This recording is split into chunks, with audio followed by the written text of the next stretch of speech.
Everyone, सौम्य education में मैं Sunaina ma'am आप सभी स्टूडेंट का स्वागत करती हूँ। आज स्टूडेंट हम लोग हिंदी पेडागोगी में देखेंगे भाषाई विविधता या बहुभाषिता, जिसे हम लैंग्वेज डिफरेंस या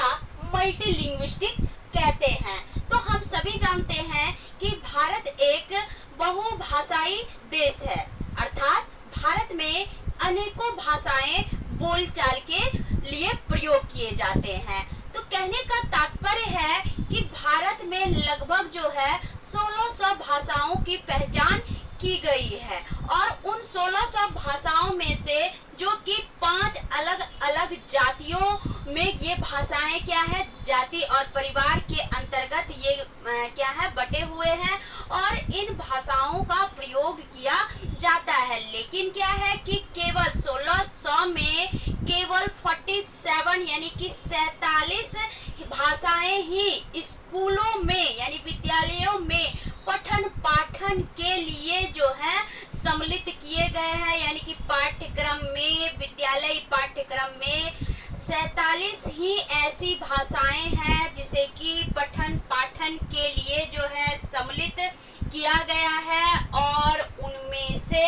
यानी कि 22 भाषाओं का वर्णन हमारे संविधान में भी वर्णित है, यानी कि 22 भाषाओं को संविधान के द्वारा राजभाषा के रूप में मान्यता प्रदान की गई है। ठीक है, तो यहाँ हम स्टूडेंट ये जानेंगे कि हम भाषाई विविधता में रहने के बावजूद भी तो सबके अलग अलग भाषाएं होने के कारण भी हम पूरे भारत की विविधता क्या होती है, बिल्कुल अलग पहचान कराती है। यानी कि इनकी विविधताओं के बावजूद भी इनकी भाषिक और जो सांस्कृतिक तत्व है ये भारत के एक ही भाषिक क्षेत्र से क्या होते हैं, बंधे हुए मिलते हैं। तो यहाँ हम स्टूडेंट ये देखेंगे कि बहुभाषिता पे जब हम स्टडी करते हैं, जब हम अध्ययन करते हैं, तो इससे हमें यह पता चलता है कि भारत में बहुभाषिता के आधार पर ही संप्रेषण कौशल विकसित होते हैं, यानी कि अलग अलग जाति और संप्रदाय के लोग अपने अपने मातृभाषा अपने अपने क्षेत्रीय भाषा को आधार मान करके बहुभाषिता की प्रक्रिया को संपन्न करते हैं और बहुभाषिता होने के कारण भी हमारा भारत जो है एकता के सूत्रपात में क्या है, बंधा हुआ है। तो यानी कि हम ये कहेंगे कि बहुभाषिता के आधार पर ही समाज में जितने भी व्यक्ति हैं, चाहे वो किसी भी समुदाय या किसी भी जाति वर्ग के हों, किसी भी संप्रदाय के हों, तो इनके संप्रेषण को बाधित करने में के बजाय जो है ये बहुभाषिता क्या करती है, एक हेल्प करती है, एक सहायता प्रदान करती है। तो यहाँ हम स्टूडेंट ये देखेंगे कि हमारी जो शिक्षा व्यवस्था है, जो एजुकेशनल सिस्टम है, इसको दबाने के बजाय कि इसको अगर हम भाषाई विविधता के कारण अगर हम एजुकेशन सिस्टम को क्या करें, दबा दे कि नहीं ये भाषा नहीं होनी चाहिए, वो भाषा नहीं होनी चाहिए, इन जात के लिए इन वर्ग के लिए ये भाषा होनी चाहिए, तो ऐसे सारी मनगढ़ंत बातें या मतलब कि अंधविश्वासी बातों को आधारित करके हम भाषाओं को जो है शैक्षिक व्यवस्था में ना ही सम्मिलित करें तो अच्छा है। तो इससे क्या होता है कि हमारी शैक्षिक व्यवस्था पर क्या होता है, पूर्ण रूपेण प्रभाव पड़ता है, यानी कि भाषाई विविधता जो होनी चाहिए वो स्वतंत्रता पे आधारित होनी चाहिए, जो कि बच्चे के रुचि के अनुसार बच्चे को एक फ्रीडम, जिस लैंग्वेज को कम्युनिकेट करने में लगे वो उन भाषाओं को आधार बना करके वो अपने आप को प्रोत्साहित कर सके और उन संप्रेषण कौशल को विकसित कर सके। तो हमें यानी कि विद्यालय संस्था या जो भी समाज परिवार या जो भी चाहे शिक्षक हो तो उन्हें ये पहल करनी चाहिए कि बहुभाषिता को आधारित करके अगर किसी विद्यालय में अगर इंग्लिश बोली जाती है तो हम इंग्लिश में ही एजुकेशन दे, या हिंदी बोली जाती है तो हम हिंदी में ही एजुकेशन दे। तो ये मतलब कि कोई मतलब कि विकल्प नहीं है कि हिंदी जानने वाले को जो है करिकुलम के या सब्जेक्ट के कंसेप्ट नहीं है, या फिर हिंदी जानने वाले को जो है उनके सब्जेक्ट मैटर जो है या सब्जेक्ट नॉलेज जो है ये सारे मतलब कि बहुत वीक होते हैं। तो ये इन सारी मतलब कि फालतू बातों में लोगों मतलब कि विद्यालय प्रशासन को नहीं सोचना चाहिए। तो यानी कि यहाँ पे पूर्ण रूपेण एक बच्चों को आज़ादी देनी चाहिए, एक स्वतंत्रता देनी चाहिए, जिससे कि बच्चे जो है बहुभाषिता पर, यानी जो बच्चे को जिस भाषा में किसी भी भाषाई कौशल को विकसित करना हो तो उस भाषा में बच्चे क्या कर सके, अपने संप्रेषण को जो है रिप्रेजेंट कर सके, मतलब कि अपने विभिन्न प्रकार के विचारों को अपनी भाषाओं पर आधारित कर सके। तो यहाँ हम इस बात को ध्यान देंगे कि इस बात को मतलब कि अगर हम ध्यान देते हैं यानी बहुभाषिता के बातों को हम ध्यान देखते हैं तो ऐसे में जो एक है त्रिसूत्र भाषा, यानी कि त्रिसूत्र भाषा को अगर लागू किया जाए तो इससे ये पता चलता है कि इन त्रिसूत्र भाषा में जो है इन मतलब कि 22 भाषाओं को क्या किया गया, वर्गीकृत किया गया। ठीक है, तो ये वर्गीकरण जो है बिल्कुल मतलब कि इसलिए किया गया कि इन 3 भाषाओं में कई भाषाओं को सम्मिलित कर हम बच्चे के शैक्षिक व्यवस्था को, बच्चे के भाषाई संप्रेषण को, भाषाई कौशल को हम विकसित कर सकते हैं। उसे जो है किसी भी प्रकार के से हम बाध्य नहीं कर सकते हैं। तो हम यहाँ ये भी स्टूडेंट देखेंगे यानी कि त्रिभाषा सूत्र को लागू करने में वर्ष 1968 में एक आयोग था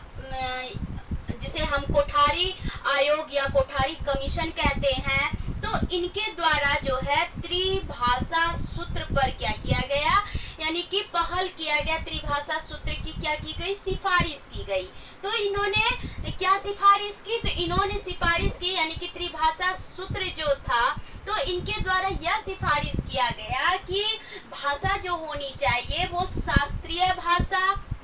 किसपे, पहला हो गया आपका शास्त्रीय भाषा, दूसरा जो हो गया आपका ये हो जाता है राष्ट्रीय भाषा। तो सबसे पहले हम अलग अलग क्या करते हैं, आपको त्रिभाषा सूत्र के में त्रिभाषा यानी 3 भाषा कौन कौन है, तो पहला हो गया आपका शास्त्रीय भाषा, दूसरा हो गया आपका राष्ट्रीय भाषा, और तीसरा जो हो जाता है तो तीसरे भाषा में आ जाता है आपका जो कि हम क्या है यानी कि क्षेत्रीय भाषा से जुड़े हुए हैं। तो ये जो शास्त्रीय भाषा या फिर आपका राष्ट्रीय भाषा तो और क्षेत्रीय भाषा, ये भाषाएं क्या होती है, त्रिभाषा सूत्र से क्या होते हैं, बिल्कुल जुड़े हुए होते हैं। तो त्रिभाषा सूत्र को इसलिए क्रियान्वित किया गया क्योंकि ये त्रिभाषा सूत्र जो थे ये किस पे आधारित थे, यानी कि कई भाषाओं पर आधारित थे, भाषाई विविधता पर आधारित थे। क्योंकि हम जब त्रिभाषा के पहले भाषा यानी कि शास्त्रीय भाषा की अगर हम बात करें तो शास्त्रीय भाषा में संस्कृत को,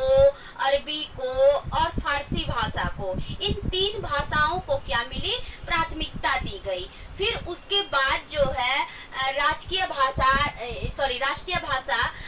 भाषा को जैसे कि असमिया हो गया, फिर उसके बाद कन्नड़ हो गया, बंगाली हो गया, गुजराती हो गया, फिर उसके बाद हिंदी हो गया और कई सारी भाषाएं जैसे कि कश्मीरी हो गया। तो इन सारी भाषाओं को क्या किया गया, संविधान के 8वीं अनुसूची में सम्मिलित किया गया। तो यहाँ हम ये भी स्टूडेंट देखेंगे कि ये जो मतलब कि जैसे कि हम जितनी भी आधुनिक भाषाएं बोलती हैं ये सारी की सारी भाषाएं यूरोपीय भाषाओं पर आधारित है। तो इन सारे कई भाषाओं को हम बहुभाषिता के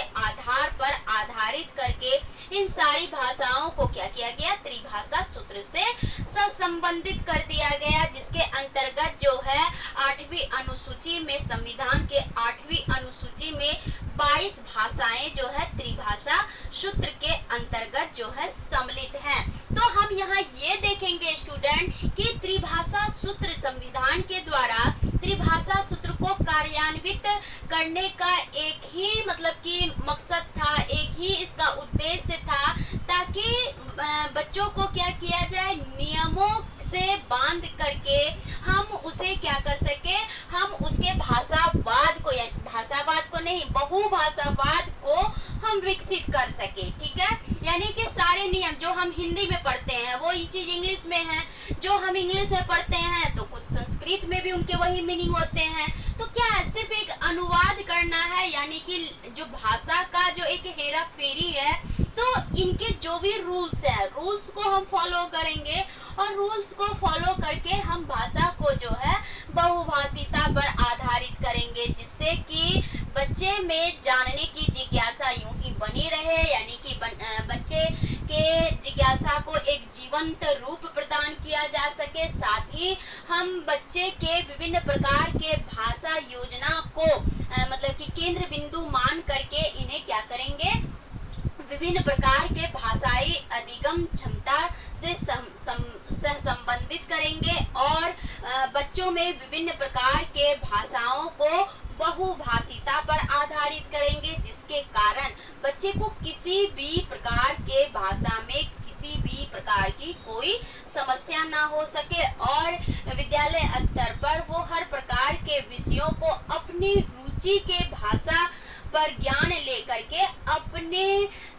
ज्ञान का या अपने अधिगम क्षमता का, अपने कौशल क्षमता का विकास कर सके और शैक्षिक उद्देश्यों की प्राप्ति कर सके। तो इस प्रकार से हम स्टूडेंट ये जानेंगे कि ये जो भाषाई विविधता है ये पूर्ण रूपेण जो है त्रिभाषा सूत्र पर आधारित है, जिसे कि कोठारी कमीशन ने 1968 में प्रस्तावित किया था और इसके अधीन 22 भाषाओं को क्या किया गया था, संविधान के 8वीं अनुसूची में सम्मिलित किया गया था। और इन्हीं त्रिभाषा सूत्र पर ही क्या है कि पूरी की पूरी भाषाएं क्या है, आधारित है। तो हमने त्रिभाषा सूत्र में क्या देखा, शास्त्रीय भाषा देखा, राष्ट्रीय भाषा देखा और यूरोपीय भाषा देखा, जो कि अभी आधुनिक भाषा के रूप में मानी जाती है। तो इस तरह से स्टूडेंट उम्मीद है कि आज आप भाषाई विविधता या बहुभाषिता को भली भांति समझ गए होंगे। तो यदि हमारा वीडियो आपको अच्छा लगे और आपको लगे कि नहीं हमें सारे सीटेट के कंटेंट मिलते रहें, तो प्लीज आप मेरे चैनल को लाइक और सब्सक्राइब करना ना भूलिए, जिससे कि डेली का डेली वीडियो का अपडेट नोटिफिकेशन के द्वारा आपको मिल सके। तो चलिए स्टूडेंट, आज हमारा और आपका साथ बस यही, बस हम लोग फिर अगले वीडियो के लिए जो है मिलते हैं। चलिए तब तक के लिए आप अपना पूर्ण रूपेण ध्यान दीजिए। Take care student. ओके।